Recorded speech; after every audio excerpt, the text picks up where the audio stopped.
What's going on, family? Welcome to another episode of the Seez Monroe Show. I am your host, and today we're here to talk about a little bit of everything.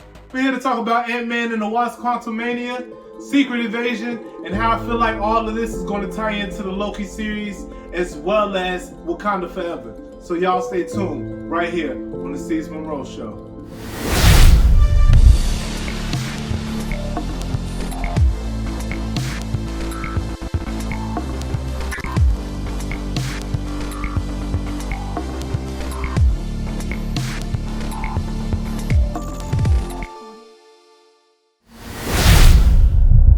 So by now we've all seen the Quantumania trailer, and Jonathan Majors makes his debut as Kang the Conqueror.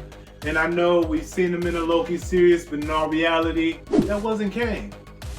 So like I said, this is his debut, all right? And I was kind of disappointed in this trailer because honestly, what we've heard and some of us seen, the footage of Kang asking Scott Lang, has he killed him before? And honestly, I felt like that temperature, that tone was needed for this trailer, and I felt like it would have set it off just right. And honestly, I was a little disappointed in the timing because I felt like it would have been better suited if it came along with Black Panther Wakanda Forever as far as the trailer packs. Put this as the trailer and then move forward with this film in the marketing.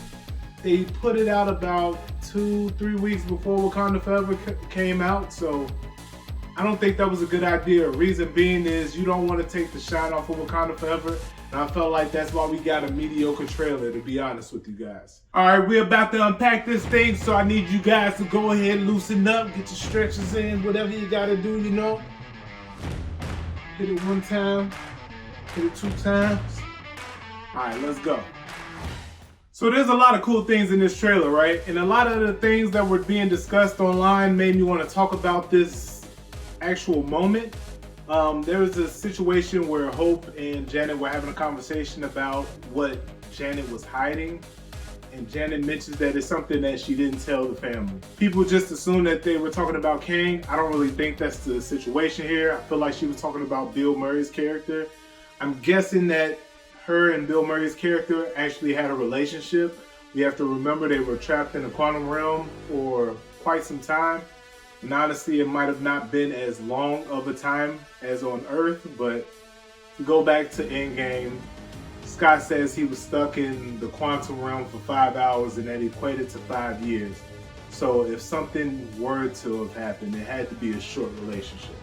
The second part of this trailer I would like to talk about is Kang's ultimatum. This is not really an ultimatum, it's more like an offer, but because we know where this is going and because of the D23 footage that leaked, we know that it's an ultimatum. But in the trailer, it seemed to be an offer, so we're going to say that it's an offer. The offer that he gives to Scott, I feel like is going to be the fact that he's saying that he can send them home. And I feel like when he's talking to Ant-Man, I feel like he's talking to Hank Pym because he does mention more time, and Hank Pym did lose 30 plus years with his wife, so that will only make sense. So the third thing that caught my attention in this trailer was Kang's fortress. As you can see, it's surrounded by the rings that look very similar to Shang-Chi rings, and honestly, in the Shang-Chi film, I thought those rings were going to be more connected to the Eternals, since the Eternals was the next movie in the film line for Disney.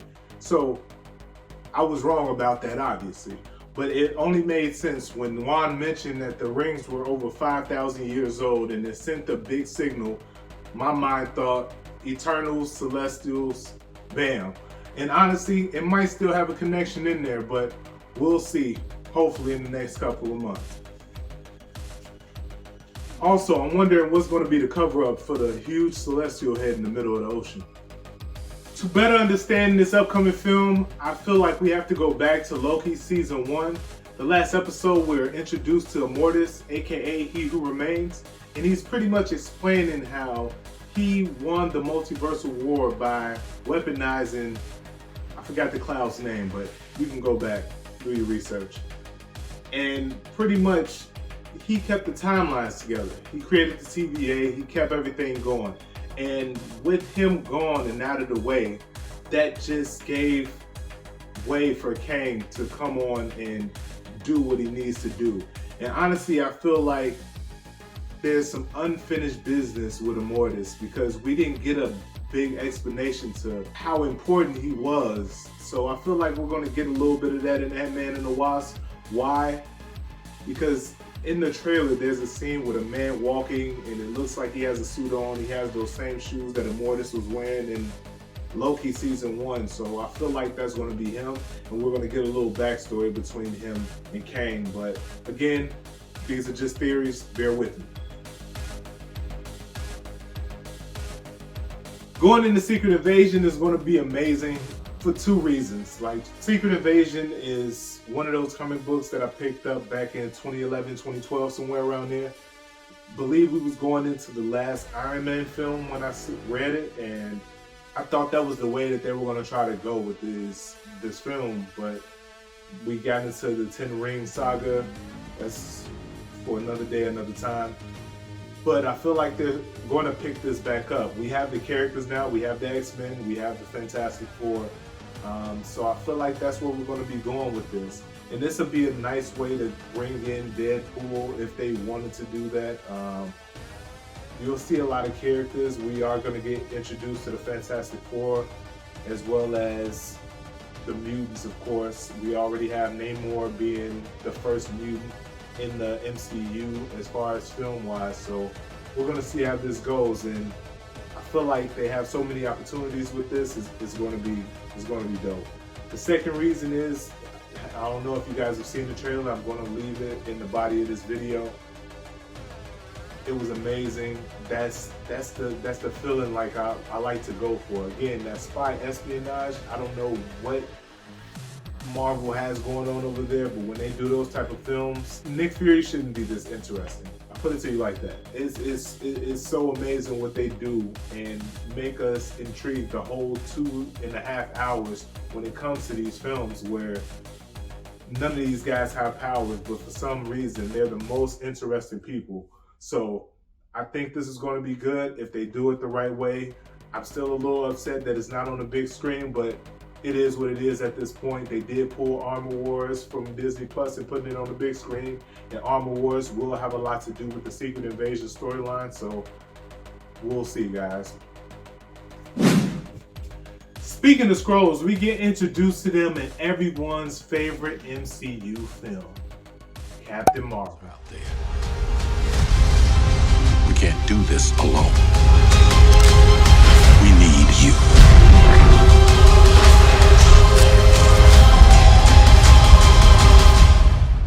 But in all seriousness, guys, Captain Marvel does give us an introduction to a few important races in the MCU. We have the Skrulls, the Kree, and Goose, the Flurkin. And for those of you who don't remember, Goose is the cat-like being that ruined Nick Fury's eye. So why is he important? And this is what I've been waiting for. Looking back, you can see that in Age of Ultron, when Ultron was talking about crushing the world, this is probably what he was talking about, that he's seen Earth's destruction. He knew that it was only a matter of time. He knew what was going on through just researching the internet, understanding that maybe these humans or these heroes aren't actually who they think they are or who we believe they are. And this is what brings in Fantastic Four, because Reed Richards is the one that comes up with the device that could differentiate the Skrulls from its original counterpart. And that's what made Secret Invasion so dangerous. Made the Skrulls so dangerous. They were literally dissecting and understanding the DNA of the person to mimic them versus just becoming them like a Mystique. You were able to tell that it wasn't Mystique. Wolverine was able to sniff her out. With the Skrulls, you weren't even able to do that. So they were very dangerous, and that's why I feel like this is going to play out so well. It's going to have us second guessing who's who the whole time for a decade, guys. We're literally going to be coming up with these theories for a decade because we're just not going to know what's going on. Again, we've read the comics, but the MCU does its MCU things and they can change up a few things, which isn't bad, but as long as they make it good, I'm all there for it. So last but not least, we're going to talk about Black Panther Wakanda Forever. It's coming out in the next couple of days. So excited, can't wait to see it. We want Dr. Doom to be the big bad. We feel that Namor is not going to be the big bad in this film. We want Dr. Doom, so on and so forth. I think it's a possibility. Reason being is, even if we're going with the origin stories, the ship that they take up to space, which gives them these abilities that when they get hit with the cosmic rays, of course, maybe that ship, the spaceship, was made out of vibranium, and that's why it didn't get towed up in space. It actually helped them get these cosmic powers. So maybe they can do a little spin on that a little bit. And this is Victor Von Doom way before he becomes Dr. Doom. He's just doing the research to get his stuff together. And of course, Reed Richards will be the one putting it together, but Dr. Doom, or Victor Von Doom, he was literally bankrolling every Baxter project. So I could see that being a thing. I don't think it's going to be the main storyline in the film, but I feel like he's going to have a part in it, or could have a part in it, and I think that'll be dope. Reason being, again, you're bringing in the Fantastic Four in a little less than a year, so let's see how this goes. Well, that's it, guys. I appreciate y'all for tuning in. Those are my theories. If you have some of your own, go ahead and leave them in the comments. I would love to hear them. Don't forget to like, subscribe, and hit that notification bell, all right? I appreciate you all.